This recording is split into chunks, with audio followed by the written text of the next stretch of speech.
이를테는 시간 아모스 8장입니다. 7장에서 우리는 아모스가 보았던 세 가지 묵시 살펴보았는데요. 그 중에 하나는 메뚜기 재앙이었고 또 하나는 불로 재앙을 내리는 것, 세 번째로는 다림줄의 환상이었죠. 8장에도 아모스가 본 묵시가 이어집니다. 8장에 나오는 네 번째 그가 본 묵시는 바로 여름 과일이 가득한 광주리였습니다.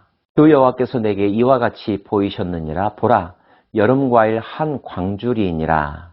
그가 말씀하시되 아모스야, 내가 무엇을 보느냐? 내가 이르되 여름 과일 한 광주리이다 하매 여호와께서 내게 이르시되, 바구니 가득하게 과일이 있는 모습은 풍요로움을 느끼게 합니다. 하지만 본문에서 이 장면은 풍요로움과는 좀 거리가 먼 것 같습니다. 그 다음 말씀을 보면 알 수가 있는데요. 여호와께서 내게 이르시되 내 백성 이스라엘의 끝이 이르렀은즉 내가 다시는 그를 용서하지 아니하리니 그날의 궁전의 노래가 애곡으로 변할 것이며 곳곳에 시체가 많아서 사람이 잠잠히 그 시체들을 내어버리리라. 주 여호와의 말씀이니라. 과일 바구니에 과일이 가득 찰 것을 생각하는 때가 좋을까요? 아니면 그 과일 바구니에 과일이 가득 찬 것을 보는 것이 좋을까요? 가득 찬 것이 좋아 보이지만 그것은 동시에 이제 버릴 일만 남았다라고 하는 의미도 포함하고 있습니다. 오늘 본문은 바로 그 두 번째를 강조하고 있는 것인데요. 이제 북이스라엘 여로보암 시대의 황금기가 끝났다. 너희들의 좋았던 때가 끝났다. 이제 너희에게는 심판과 징계만 남았다라는 의미로 이 환상이 사용되고 있습니다. 왜 그렇게 하실 것인지에 대한 이유도 나와 있죠. 가난한 자를 섬기며 땅에 힘이 없는 자를 망하게 하려는 자들아, 이 말을 들으라. 너희가 이르기를 월삭이 언제 지나서 우리가 곡식을 팔며 안식일이 언제 지나서 우리가 밀을 내게 할꼬, 에바를 작게 하고 세계를 크게 하여 거짓 저울로 속이며 은으로 힘없는 자를 사며 신 한 켤레로 가난한 자를 사며 찌꺼기 밀을 팔자 하는도다. 안식일에는 일주일에 한 번씩 돌아오는 정례 안식일이 있는가 하면 매월 초하루 월삭의 날을 지키는 안식일도 있습니다. 이 날은 하나님께서 주신 날, 하나님의 안식을 기념하며 하나님께 감사하는 날이죠. 그런데 어떤 사람들은 그 안식일을 기다리는 이유가 달랐다는 것입니다. 안식일은 일할 수 없었으니까 빨리 안식일이 지나서 다시 장사를 하고 일꾼들을 시켜서 소득을 늘릴 일만을 생각하는 사람들, 예배를 위하여 안식일을 기다리는 사람과 장사할 날을 위하여 안식일이 빨리 지나가기를 기다리는 마음, 하나님께서 어떤 마음을 더 기뻐하실까요? 게다가 그렇게 돈 벌기에 혈안이 되어 있는 사람들은 그 목적을 달성하기 위하여 수단과 방법을 가리지 않았는데 그러한 행태 가운데 힘없는 자, 가난한 자들을 압제하고 착취하는 것들을 서슴지 않았다는 것입니다. 물론 하나님께서 부자들을 무조건 싫어하는 것은 아닙니다. 그러나 성경 전체를 보면 하나님이 특별히 가난한 자, 힘없는 자, 포로된 자들에 대하여 더 많은 관심을 가지고 있다는 사실을 알 수가 있죠.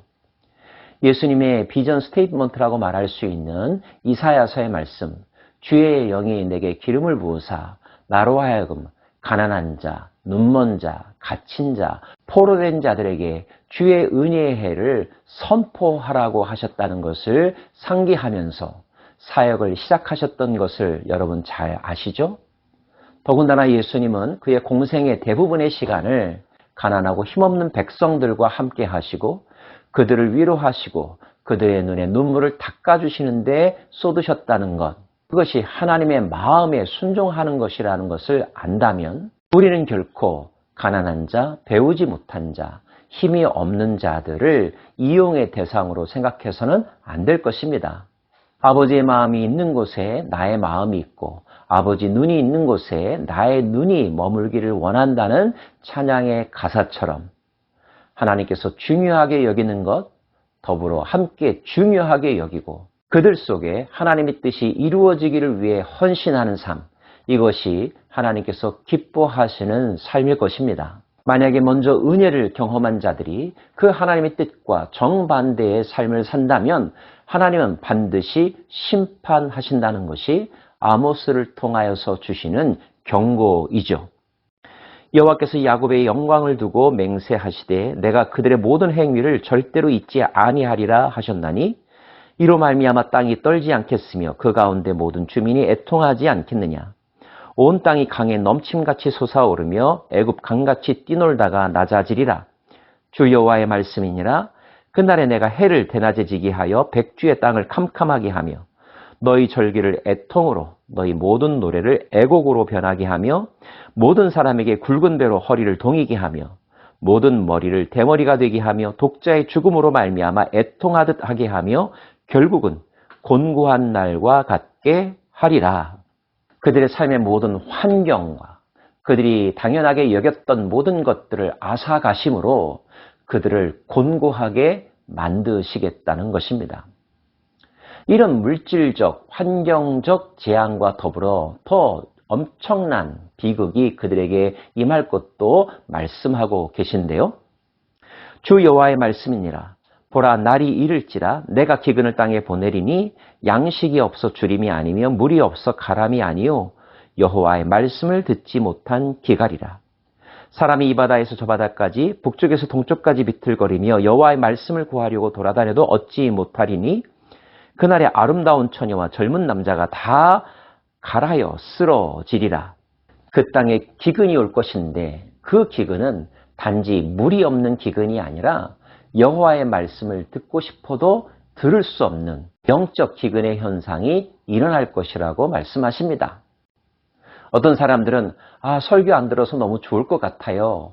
입에 쓴 약과 같은 말씀, 때로는 지루하고 답답하게 느껴지는 말씀, 그런 말씀 듣지 않으면 좋은 거 아닐까요? 순간적으로는 그렇게 느낄 수 있을지도 모르겠죠. 하지만 말씀이 사라졌다는 것은 어떤 뜻일까요? 하나님의 임재, 하나님의 영광이 떠났다는 것을 의미합니다. 결코 좋아할 일이 아니라는 거죠. 하나님의 임재가 떠나면 은혜가 사라졌다는 것을 의미합니다. 하나님의 도우심이 사라졌다는 것을 의미합니다. 이 세상에 있는 피조물들 가운데 하나님의 도우심 없이, 하나님의 은혜 없이 살아갈 수 있는 존재가 누가 있을까요? 지금은 잘 나가서 부족함이 없어서 자기가 잘나서 어떤 문제든지 해결할 수 있을 것처럼 생각되겠지만 그것은 곧 엄청난 착각이라는 것을 깨닫게 될 것이며 하나님으로부터 버림받은 자, 잊혀진 자의 삶이 얼마나 비참한 것인가에 대하여 뼈저리게 느끼게 될 것입니다. 하나님은 법적, 경제적 불의한 일로 가난한 자, 힘없는 자들을 괴롭히는 그 땅에 이러한 징계, 이러한 심판을 내리겠다고 말씀하고 계시는데 이 하나님의 심판이 정녕 두렵다면 지금 하고 있는 그리고 이 땅 가운데서 일어나고 있는 악한 일들, 불의한 일들을 당장 멈추어야 하지 않을까요? 기도하겠습니다. 하나님, 사회와 경제의 정의를 실천하는 것이 하나님의 뜻이며 하나님께서 눈여겨보시는 백성들, 소중히 여기는 사람들이 좌절하지 않고 낙심하지 아니하고 희망을 가지고 살도록 하는 세상이 하나님이 원하시는 세상인 것을, 그리고 그러한 세상을 만들지 아니하면 모두 공멸한다는 것을 저희들 마음속에 새겨 주십니다. 잊지 않게 하여 주시고 그 뜻에 합당하게 살아가는 정치 지도자들, 경제인들, 그리고 국민 한 사람 한 사람들 되게 하여 주옵소서.